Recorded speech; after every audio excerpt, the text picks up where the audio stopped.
اللہ تعالی ہم سے یہ چاہتے ہیں کہ جیسا صاف ستھرا دل میں نے تم کو دے کر دنیا میں بھیجا، کسی انسان کے دل پر پیدائش کے وقت میں ایک بھی دھبا نہیں ہوتا۔ اللہ تعالیٰ یہ چاہتے ہیں کہ میرے بندوں اور میری بندیوں، میں یہ چاہتا ہوں تم سے کہ یہ دل نام کا جو نازک حسین آبگینہ میں نے تم کو دیا ہے، اس کو داغ دھبوں سے بچا کر ویسا ہی صاف ستھرا میرے پاس لے کر آ جانا جیسا صاف ستھرا دے کر میں نے تم کو دنیا میں بھیجا، پھر میں تم کو انعام دوں گا۔ دنیا میں بھیجنے کا مقصد ہی یہ ہے کہ میں تم کو ایک دل دے کر بھیج رہا ہوں، اور میں بہت ترکیبیں بھی تم کو سمجھاؤں گا کہ اس دل کو صاف ستھرا رکھنا کیسے ہے۔ گھبراؤ مت، کیونکہ یہ سنتے ہی میں دیکھ رہا ہوں کہ سننے والوں کے اوپر ایک گھبراہٹ آ رہی ہے کہ یہ تو بڑا مشکل کام ہے۔ واقعی اس میں کوئی شک نہیں مشکل کام ہے۔ تو کیا آپ چاہتے ہیں کہ جنتیں بغیر مشکل کام کیے لے لیں؟ ایک ماچس تو ملے گی نہیں بغیر قیمت کے۔ جنت چاہتے ہیں ہم، جنت مہنگی ہے، اس میں کوئی شک نہیں، کوئی شک نہیں۔ الا ان سلعۃ اللہ غالیہ۔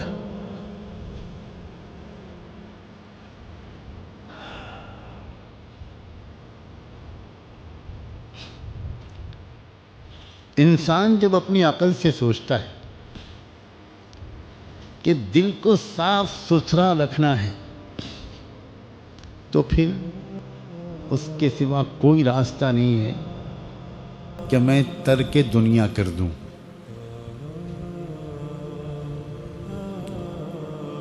نہ گھر، نہ بیوی، نہ بچے، نہ کاروبار، نہ الجھن، نہ کچھ، کہیں دور پہاڑوں میں جا کر بس جاؤں، چاہے پتے چبانے پڑے، چاہے بھوکا رہنا پڑے، ننگا رہنا پڑے، اس کے بغیر میں اپنے دل کو دھبوں سے بچا نہیں پاؤں۔ جب عام انسان اپنی عام عقل سے اپنے دل کو ہر داغ دھبے سے بچا کر زندگی گزارنے کا کوئی طریقہ سوچتا ہے، تو اس کی سمجھ میں سنیاس اور رہبانیت کے سوا کوئی راستہ نہیں آتا۔ یہ تو دنیا میں لوگ سنیاس لیتے ہیں مختلف قوموں میں، یہ کوئی برے مقصد سے نہیں لیتے، ان کے اندر ایک بہت اچھا جذبہ جاگتا ہے،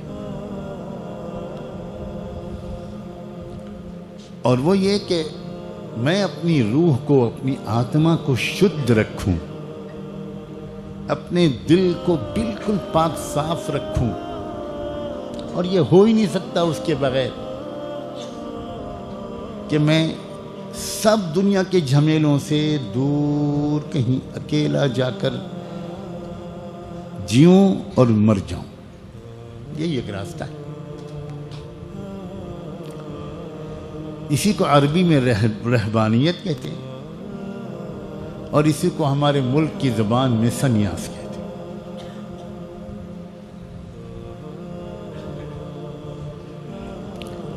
اللہ تعالیٰ کہتا ہے کہ یہ تو تم نے خود اپنے لیے راستہ سوچا ہے۔ وَرَهْبَانِيَّةً ابْتَدَعُوهَا مَا كَتَبْنَاهَا عَلَيْهِمْ۔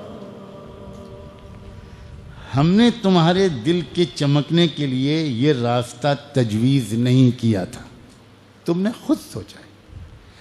اور یہ واقعی انسان جب اپنی عقل سے سوچتا ہے تو یہی اس کی سمجھ میں آتا ہے۔ یہ بالکل صحیح بات ہے۔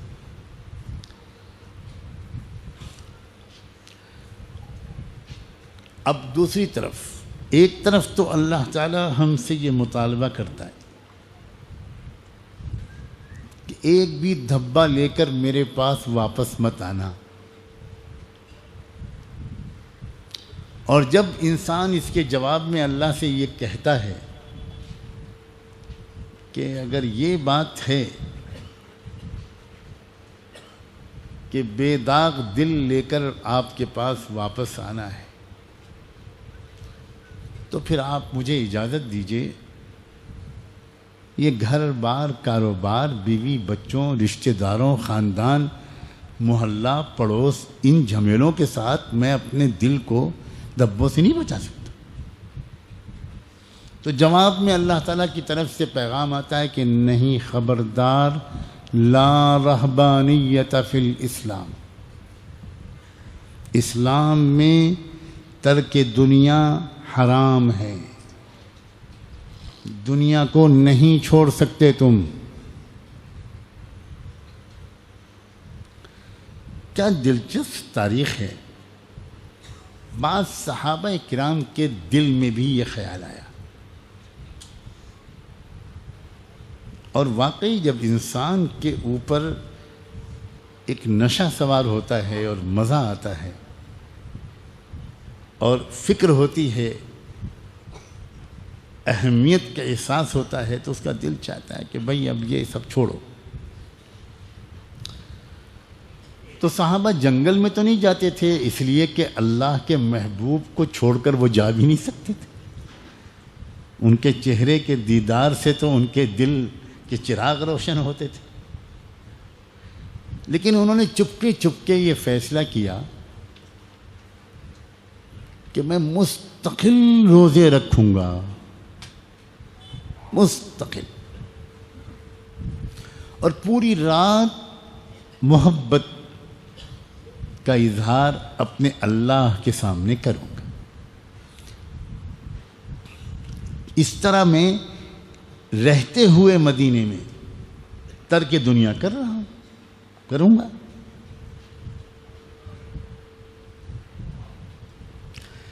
حضور پاک صلی اللہ علیہ وآلہ وسلم تک اس کی خبر پہنچی۔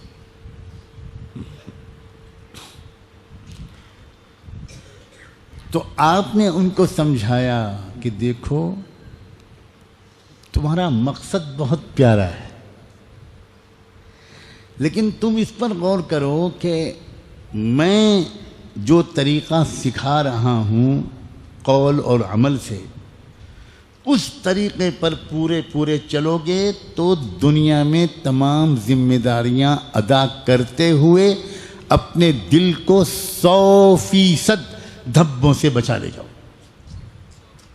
واہ رے محمد الرسول اللہ، کیا احسان ہے، کیا معجزہ ہے آپ کا۔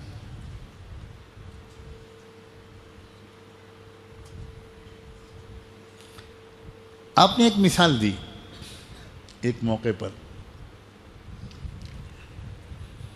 کہ یہ بتاؤ کہ تم میں سے کسی کے گھر کے دروازے کے باہر بالکل قریب کوئی دریا بہہ رہا ہو اور تم دن میں 5 بار اس میں نہاؤ تو تمہارے بدن پر کوئی میل کچیل باقی رہے گا؟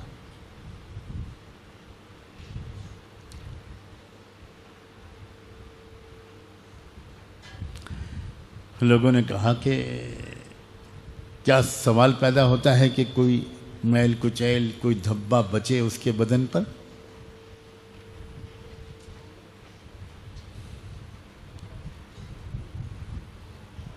تب آپ نے فرمایا کہ جو 5 نمازیں تم کو دی گئی ہیں نا، یہ تمہارے دلوں پر بار بار لگنے والے دھبوں کو دھونے کے لیے۔ بے شک میں جانتا ہوں کہ تم جب دنیا میں مشغول رہو گے تو کبھی غصہ بھی آئے گا، کبھی کچھ زبان سے کچھ غلط بات بھی نکل جائے گی، کبھی آنکھ کچھ غلط دیکھ لے گی، کبھی کچھ خیال غلط آ جائے گا، اس کا دھبا پڑے گا، لگے گا تمہارے دل پر۔ لیکن پھر تم اس کے بعد جو نماز پڑھ لو گے تو ان الحسنات یذہبن السیئات، وہ دھبا تمہارے دل سے دھل جائے گا۔ واہ رسول اللہ صلی اللہ علیہ وسلم۔ ہم بہت بڑا ظلم اپنے اوپر کر رہے ہیں کہ اپنی نماز کو بہتر نہیں بنا رہے، بڑی بھول ہم سے ہو رہی۔ یہ نماز کے باہر کے جو ذکر بتائے جاتے ہیں، چاہے وہ مراقبہ ہو، چاہے وہ تسبیحات ہوں، یہ اصل میں نماز کو بہتر بنانے کے لیے بتائے جاتے۔